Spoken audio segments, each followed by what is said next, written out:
Hey everybody, welcome back to Northernlion Plays A Binding of Isaac Afterbirth Plus with easy wins and easy life. Dude, after not randoming Kane for like 20 years, we're crushing it now. ZNMFP2LN. A balanced seed of alphas and numerics. You gotta love it. If you'll excuse me, sir, I'm eager to proceed with the game. Thank you. I appreciate it. I'm always in danger of getting a little bit of roguelite whiplash. That's a real industry term and not something I just invented mere seconds ago. I finished a Hades run approximately 90 seconds ago. So my brain is like, you know, as soon as an enemy gets close to you, press the A button, even though I'm not using the controller. Dash the frick out of the way. Spam your B button ability to use Poseidon to knock him into the freaking wall, and you get the idea. The Hades enjoyment is still going strong. And I'm very appreciative of that because not a whole heck of a lot else has come out so far this month, which is understandable. You know, it is January, it's the post-holiday season. You usually get like a few dry weeks, people are getting back to work. I'm telling you, if you are a developer of video games, and you know your game is like solid but not a masterpiece, target the first 2 weeks of January.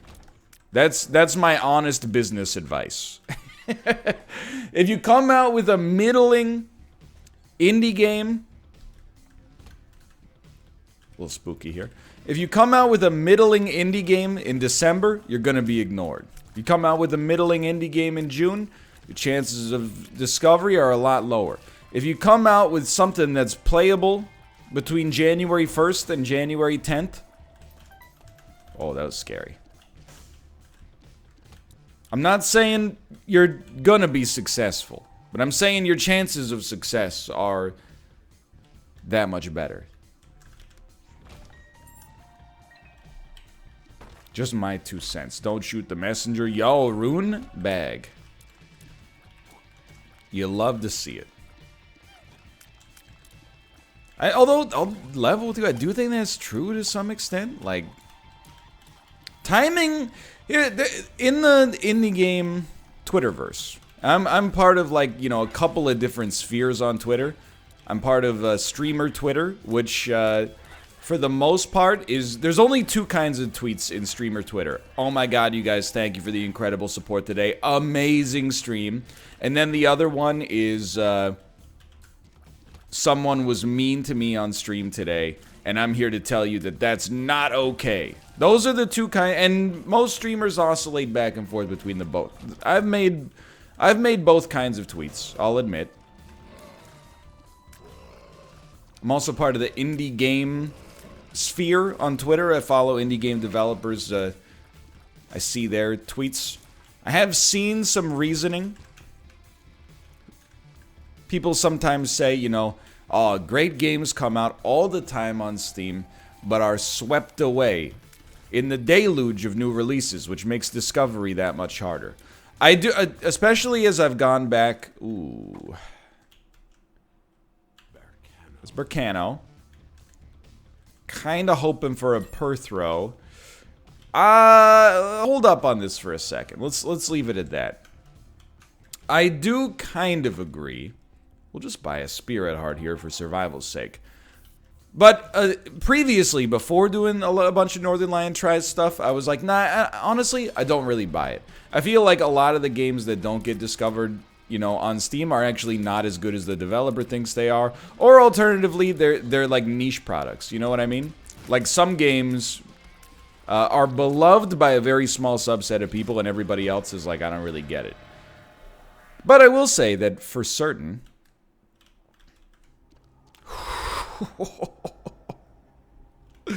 I'm going all in, dude.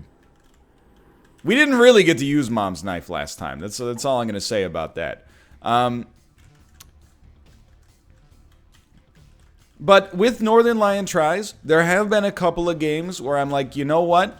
Steam Labs has saved this game from obscurity, at least from me. I'm not saying that our video made it insanely popular or anything. One example for certain was Demon Crawl. You know, the Minesweeper roguelite. That was a game where I was like, oh my god. If people had known that this game had come out and paid attention, it would have gotten some press. I'm not saying it would have been as big as Destiny 2. I'm saying it would have been bigger. But that was one where I was like, yeah, this is a very impressive game that, well, there goes Horror Babylon, but still. This is a very impressive game that somehow just kind of got like swept under the rug. But I don't think it happens that often, but I'm telling you, I think the inverse is true. If you come out with something half decent when nothing else is coming out, you're going to have a great time. Or at least a proportionally better time. Now, I know it's not a nice thing to say that, like, you know, if your game's trash, release it when there's no other games coming out. It sounds pretty rude, and I won't deny that. However, you know, not all indie games are created equal.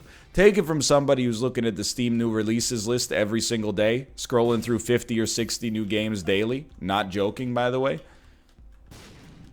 You get a feel. Let me just leave it at that. You get a feel for what looks, you're like, oh, you know, this has some ambition behind it. And then you're like, oh, this one, well, I don't want to insult Yang 2020, the path to the presidency, because it's actually going like miniature viral right now. And I've never played it, so I don't know. It could be amazing. All I'm going to say is that in the last 2 weeks, at least 3 presidential fighting games have come out on Steam. So if you have a decent indie game, now's the time. Target January 2021. You will not be disappointed. Or at least you might still be disappointed, but it gives you your best chance, I think. Just my 2 cents. Of course, sometimes you might be like, well, my game's done in May. Well, okay. Maybe just release it then. You don't have to wait, you know, 8 months. Seems, I wouldn't be able to. When I make a cool video, I'm like, you know, if I edit something in particular, I'm gonna release it tomorrow. And then, like, 6 hours later, I'm like, I'm just making it live right now. I can't wait that long.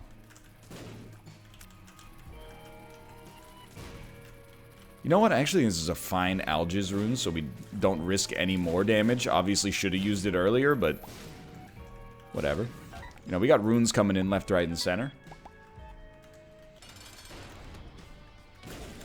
You love to see an orbital. Oh, but even more, we love to see synth oil, without a doubt. I would apologize, by the way, for 2 Mom's knife runs in a row, except for the fact that, you know, this is my 28th year of playing The Binding of Isaac, and I no longer really feel the need to apologize for anything at all, to be honest with you. That's not true. I do feel the need to apologize for poor play. When we have a run where we play very badly, I do feel the need to apologize. Otherwise, absolutely not. Sure, why not?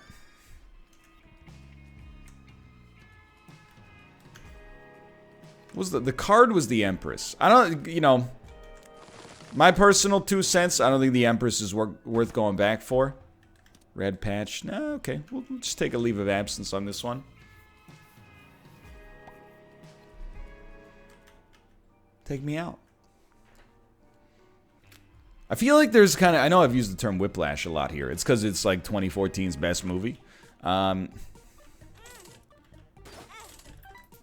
I feel like there's also like a little bit of calendar whiplash going on right now. You know? Especially, like, I'm not saying it's always different for me, but like, it's different for me. We started moving in the middle of October. More or less. From that point onwards... things moved like real quick. We were insanely busy, you know, getting, you know, the legal stuff done, basically, you know, signing forms and whatnot. Then we were moving for a staggering length of time. November also contains my birthday. Then my parents were here. Then it's December. It's the holidays. It's Champions Assault. Don't get hit. Don't get hit by that. Okay, the holidays have passed. Just kidding, it's New Year's, you know? The November and December went by in, like, record time for me. November, I have almost no memory of it. It feels like it was about 6 days long. October, a little longer for sure. December might have been over in a day. I honestly, I can barely remember. Well, I remember a lot of things that happened in the month of December, but they don't feel like they took place over the course of a month. They feel like they took place over the course of like 3 afternoons. And then you get into January, and I'm not saying it's bad, by the way. I'm enjoying the slower pace right now. But every single day is like running underwater. Like, I feel like I'm trapped in molasses right now. I wrote a check today, because I'm 100 years old. When I wrote the check, I was like, what day is it today? It's like January 15th? Nope. It's the 8th. It's the 8th day of January. My mental calendar was off by half. These are like unbelievably great items. Just look at the right side of the screen. Tell me someone up there doesn't want me to win right now. If you really wanted me to win, you could have given me a second guppy item right there, but or even a second and a third, but I'm not trying to be negative about it or whatever. But that's not to say that things are, you know, things are going badly. It's just different, you know. The times of the year where you're doing lots of stuff, you got things on the brain, they tend to go by faster. You're distracted, right? That's why people, when they're exercising, they wear Bluetooth headphones.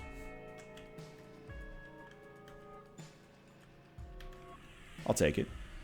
Because when you're not distracted, it hurts. When you're distracted, you can kind of trick yourself a little bit, right? You start doing the running math.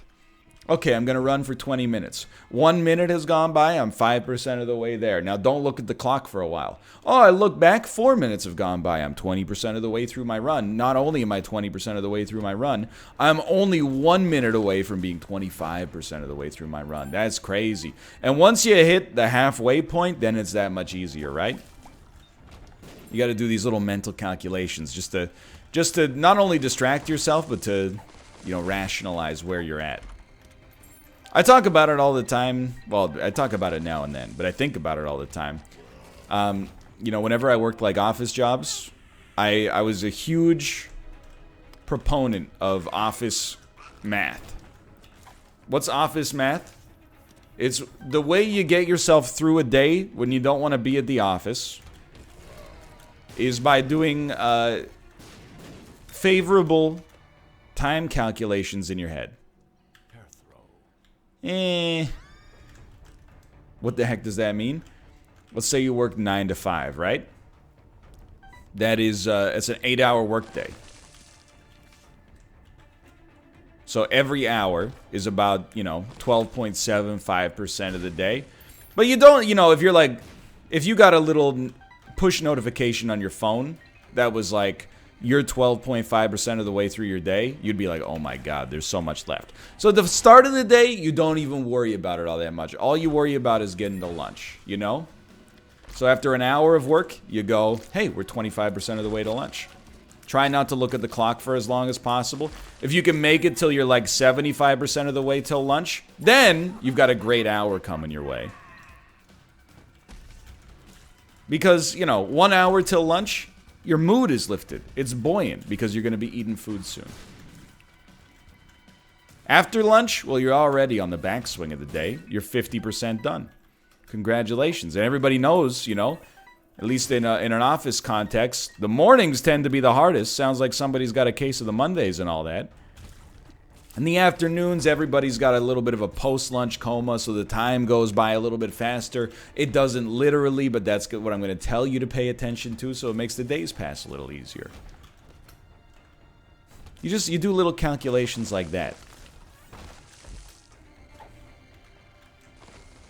Or I did, at least. I did a lot of arithmetic when I worked at an office. There's also the The time value of money, right? If you got paid like $12 an hour, you go out to eat, you're like, this is a $9 meal. Is this worth an hour of my only life on planet Earth? Yes, okay. I will consume then. Otherwise, no. I'll just go home and I'll eat some unleavened flour. Still want it.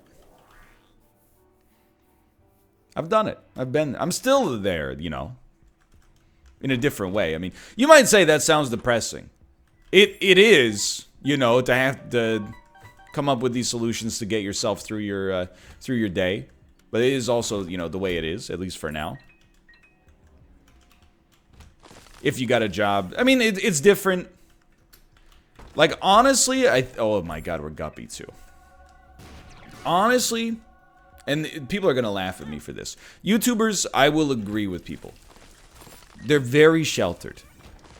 I don't know if there's another industry on the planet that has more articles written about how dangerous burnout is than YouTubers.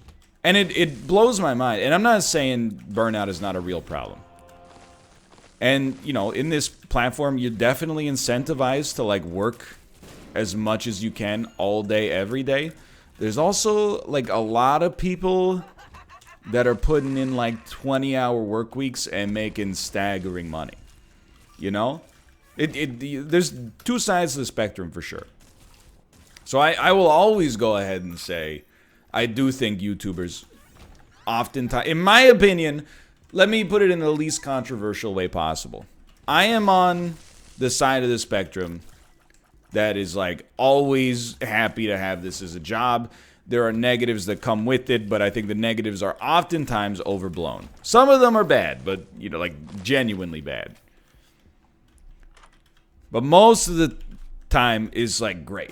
But I think the real motivating factor for, like, you know, why I no longer have to do that math in my head right now is because, you know, when I worked, like, in, you know, I guess we're getting into some economic territory here, which is always a spicy topic online in the modern era. But that's okay. If we shied away from mildly controversial topics in 2020, the episodes would merely be pure silence at this point. Yeah, we can deal with a hermit card. When I was working office jobs, oh, if you'll excuse me, I gotta go get a delivery.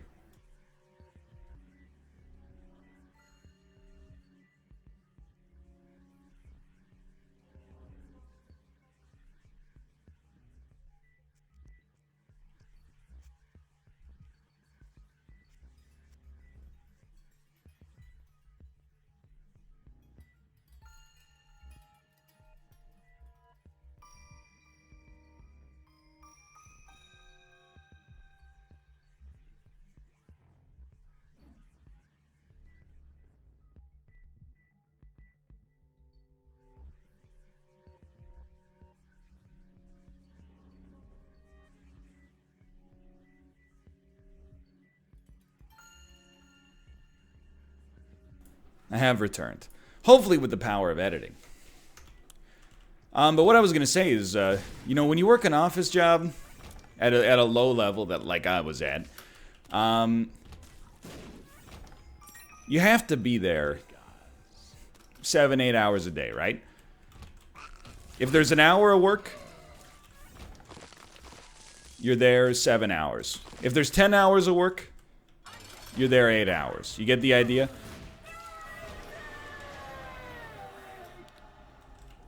Hold on. Just trying to... Strategically, we got to see what's up here. We don't really care about these, so we're not even going to hermit card. We'll just head down. And if you're not, like, you know, if you don't have any performance-based incentives for your job, you're just going to care a little bit less, right? Like, well, I think most people will, kind of naturally. I'm not saying if you get paid an hourly wage, you don't care about your job. Because I cared about my job when I got paid, you know, blank per hour. But it's different when, you know, like, in a broad sense, like, YouTube is running your own business. It's just naturally more fulfilling. If there's a lot of work to be done, you do it. and you get compensated appropriately. Maybe not fairly, but appropriately. So I really think, you know, even if I was not doing this, and I'm glad that I am, I could keep myself out of the mathematics of it. If I, like, you know, as long as I was in control of my own destiny occupationally. Like, when I was a kid, I didn't get it, for sure. You know, people would talk about being self-employed as if it was like the Holy Grail. And I was like, I don't really understand why that's valuable. Now I'm like, oh, I get it completely. At some of my jobs, I was the hardest worker there. I got paid the same as the laziest worker there. At some of my jobs, like, I'll tell you straight, first off, I was grossly underpaid as a teacher in South Korea. I was also probably one of the worst teachers at the school. I mean, I wasn't like, you know, having behavioral issues with the kids nonstop or whatever, but like, you know, I was not a trained educator, and some of the people that were there were. They had like actual actionable strategies that helped them teach instead of just winging it. And we got paid the same. You know, it's kind of inherently, I don't want to say is unfair, because, you know, is it fair that someone on YouTube could make a video that says free shavakadoos and, you know, it can make like $30,000 of ad revenue? Somebody could spend 50,000 hours making a video essay about Beyond Good and Evil and, you know, get paid 3 cents in ad revenue? I mean, controversially, it's fair if, you know, like tens of millions of people love that free Shavakadu video and nobody cares about the video essay, I guess, but, you know, we don't really have to get into that, I suppose. Okay, reroll that. No thank you. Anytime I don't pick up that item, it's not because of me, it's because the developers saw fit to remove looping. If looping were still around, we would take that in a freaking heartbeat. I don't want that. Just give me my Yera rune back. I'm just saying, now I get it. As an adult, to be in control of your own destiny, to some extent, there's negatives too, you know? I'm very ignorant of the working world. I'll start by saying that. Another thing that annoys me about YouTubers is they're constantly throwing other YouTubers under the bus. No, that's a self-aware joke. But YouTubers sometimes have a tendency to talk as if they know what they're talking about, and oftentimes they do. You know, some of these people on YouTube, they're like retired rocket scientists or something like that. They're like, here's how rockets work. Some of the people on YouTube graduated high school, won $500,000 in a Fortnite tournament, and then have turned themselves into pro streamers. I'm closer to the right side of that equation. And by right, I mean the Fortnite side. I worked, you know, half a dozen white-collar jobs, more or less, and like a couple weeks of blue-collar jobs. And I'm like, here's how the world works. So I always acknowledge or try to acknowledge my own ignorance and bias in this. But like, you know, there's negatives to running your own business. First off, everything's on you. You're always on the clock, you know? You gotta handle accounting, legal, finance, etc., etc. You know, there could be tax implications. Depends where you live. Sometimes, you know, self-employed people in some places get screwed. Some self-employed people in some places get benefits, you know. And moreover, if you work a white-collar job, and it's not like, you know, extremely dire, like of urgent importance, I understand your secret, because I've been there. Every few days, you can float one. you could have a day where you don't really give it your all, and you're still gonna get paid the same. That's the trade-off. Boss makes $1, I make a dime. That's why I slack on company time. That's not the way the rhyme normally works, but we'll just call it that for now. So I understand that. When you own your own, well, not own your own place, because you could own your own place, do no work, and then collect, like, you know, a way disproportionate amount of the benefits. But, you know, when you're running your own place, if you're the only dude that works at Ryan's Food Truck Incorporated, and you don't show up for work, you're not making any money that day. But for the most part, depending on your personality, it's very self-actualizing for sure.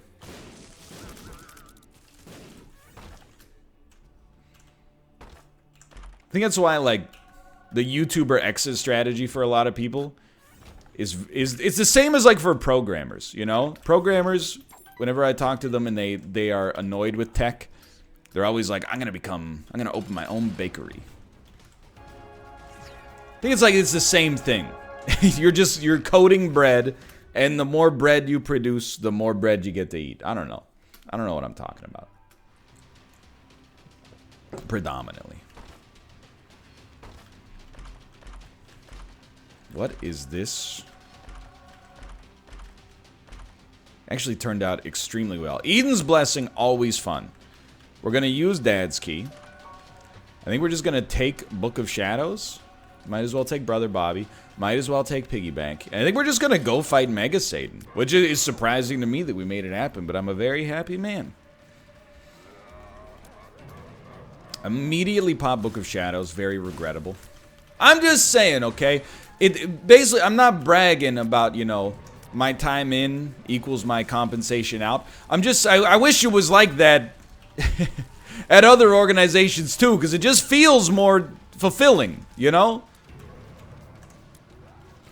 I remember, it sucks to be at a job and be like, I'm working twice as hard as Andrew. We're both getting paid peanuts. Meanwhile, the boss has been in Morocco for 10 weeks. His net worth has risen $1.5 million because of share price increases. It's all screwed, man. Hey, anyway, thanks for watching. If you guys have enjoyed the episode, if you did click the like button, up to the great deal. Of course, subscribe if you want to see more in the future. For now, thanks for watching. I will see you next time. See ya!